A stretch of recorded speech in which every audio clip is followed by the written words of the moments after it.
진실이 불편하다. 그러나 가슴으로 보고 가슴으로 듣고 가슴으로 말하는 사람들은 기쁨과 즐거움의 관념을 가져와 체험합니다. 진실이 불편하다.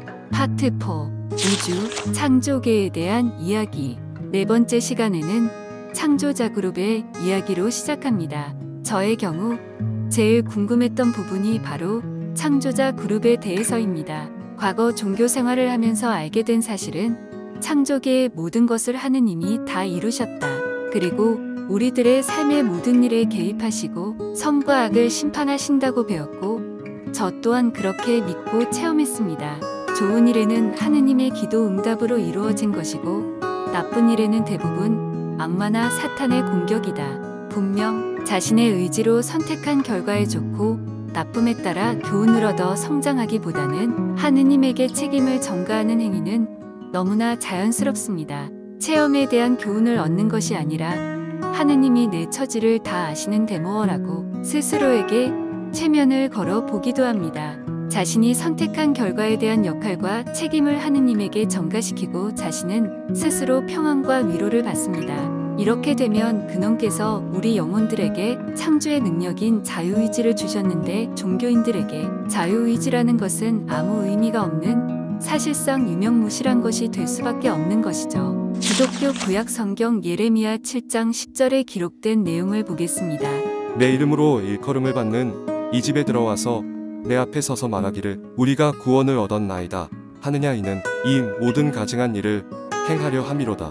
여기서 이 모든 가증한 일은 도둑질, 살인, 간음, 거짓 맹세와 이방인과 고아와 과부를 압제하는 일을 말하고 있습니다.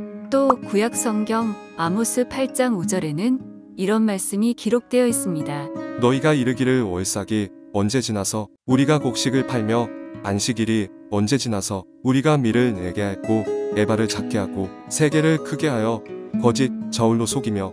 이 말씀은 이스라엘 백성들이 하나님을 믿는다면서 성전을 찾아가지만 이는 그들의 행위는 위선적이라는 것이죠.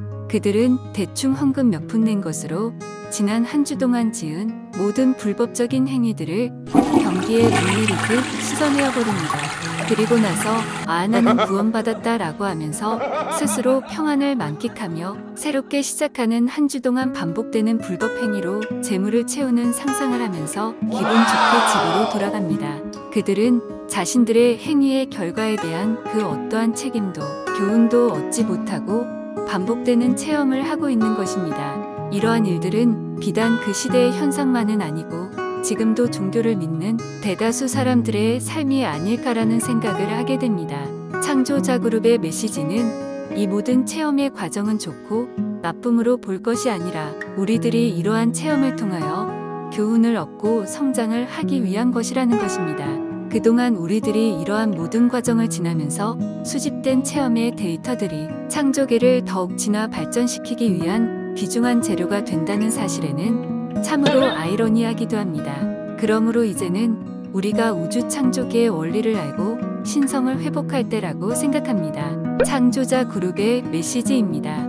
우리가 영화의 매체를 통해 여러분들의 대중에 다가갔듯이 이 시기에 한국을 메시지 전달 대상 국가로 정한 이유가 있으며 그것은 여러분의 국가가 전 세계에 이목이 집중되고 있는 상황과 관련이 있습니다. 창조자 그룹에 대해 말씀드리기 전에 먼저 창조자 그룹의 메시지를 받아서 우리들에게 전해주시는 유튜브 크리에이터 메시지TV 마스터 수마타 덤님에 대한 이야기를 하겠습니다. 개인적으로 참 많이 궁금했습니다. 여러 가지로요. 그런데 최근에 좌표의 시작 나는 슈마타 둠입니다라는 제목으로 업로드된 영상이 있어 간단하게 소개드립니다. 슈마타 둠이라는 이름은 알칸트라 마스터 행성 방문 때 받은 이름이라고 합니다. 당시 행성 지구는 지구력으로 3800만 년 전 네 번째 문명기였고 두 번째 마스터 행성 방문은 60만 년 전이었는데 그때 사라트샤의 스승님을 만났다고 합니다. 마스터 수마타 덤님은 태양계로 다시 돌아와서 한동안 금성에 머물렀고 행성지구로 재진입한 때는 4950년 전이었다고 합니다. 지구로 진입한 뒤에는 수많은 생애를 육화했고 죽고 다시 태어났다 합니다. 그리고 체험 속에서 성장했고 자신이 원했던 의식의 진화는 시간이 지날수록 가속되었다고 합니다. 행성에 투입되는 많은 영혼들이 그렇듯이 자신 역시 진화의 사다리를 오르며 근원의 빛, 즉 우리 우주의 중심빛을 향해 조금씩 다가갔다고 합니다. 시리우스, 플레이아데스, 드래거니아, 옥타비노테리아, 제타레딕툴, 레이아 등 수많은 종족들이 행성 지구를 방문했다 합니다. 마스터 수마타 덤님에 대한 이야기는 여기서 줄이고 더 궁금하시다면 직접 사이트로 방문하실 것을 추천드립니다. 참고로 네이버 카페 인터뷰하는 TV로 방문하시면 여러분께서 원하시는 수많은 아름다운 보석들이 가득하다는 귀한 정보를 드리면서 창조자 그룹에 대한 이야기로 넘어가겠습니다. 창조자 그룹이 우리들에게 이렇게 물어봅니다. 여러분은 우리가 누구라고 생각하십니까? 형체 없는 거대 컴퓨터의 저장 시스템입니까? 아니면 스스로 존재하는 자입니까? 여러분을 지키는 파수꾼일까요? 그것도 아니면 호기심 많은 아이처럼 보이나요? 창조자 그룹이 자신들을 이렇게 소개합니다. 우리는 창조자이며 에테르적 파장 진동상 보랏빛입니다. 우리는 이름이 없으며 빛의 식으로 존재합니다. 우리는 여러분의 은하계를 만든 상위 트랙들, 소우주의 상위 트랙의 바깥 상위 트랙, 하보나우주 등의 상위 트랙의 외곽에 위치합니다. 창조자 그룹의 메시지입니다. 태양계를 방문했던 외계 종족들과 진보된 문명의 존재들조차 우리에 대해 정확히 알지 못합니다. 그들은 막연히 신 또는 창조주라 이해합니다. 창조자 그룹의 메시지에 의하면 창조자 그룹의 의식을 트랙의 크기로 설명하고 있는데요. 물리적 크기로는 우리 은하계의 가장 진보된 문명이 빛으로 가장 멀리 관찰할 수 있는 공간 너머에 창조자 그룹이 존재한다고 합니다. 창조자 그룹의 메시지입니다. 하지만 우리는 그들의 창조주가 아니며 우리 역시 존재하는 모든 것 안에서 근원을 향해 부단히 다가가는 의식의 집합체입니다. 창조자 그룹의 메시지에 의하면 창조자 그룹 역시 근원을 향해 진화하는 의식의 집합체라 했습니다. 모든 것은 진화의 과정이며 창조자 그룹도 더 큰 의식을 중심으로 회전한다고 합니다. 창조자 그룹의 메시지입니다. 그래서 전체는 그렇게 확장되고 또 확장되어 나아가며 의식 또한 모이고 모여서 하나의 의식 안에 포함됩니다. 이처럼 광활한 우주의 여러분과 우리가 어떻게 연결되어 있는지 궁금할 것입니다. 거대한 체험의 수풀을 상상해 보세요. 우리는 그 안에서 의식의 네트워크로 연결되어 있습니다. 저는 처음 창조자 그룹의 메시지를 접했을 때 매우 흥미롭고 잘 이해되지 않은 부분이 있었습니다. 그 부분은 바로 우리들이 창조자 그룹과 형제 자매라는 것입니다. 여러분들은 창조자 그룹과 우리가 형제가 되고 자매가 된다는 창조자 그룹의 말씀이 이해가 되십니까?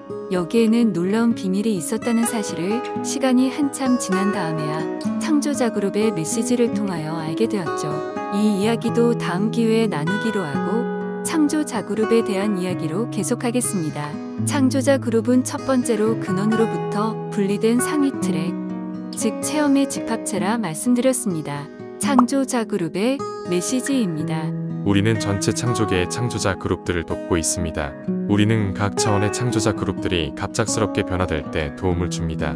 이 말씀은 우리들이 속해 있는 수많은 은하계와 성단, 그들이 모여 이룬 작은 우주, 그리고 우리들이 이름 붙인 하보나우주들의 집합체에서 창조계가 소멸될 심각한 사건 발생으로 인하여 그들의 협조 요청이 있을 경우에는 그분들, 창조자 그룹이 개입해서 창조계의 지속적인 보존을 위해서 도움을 준다는 것이죠.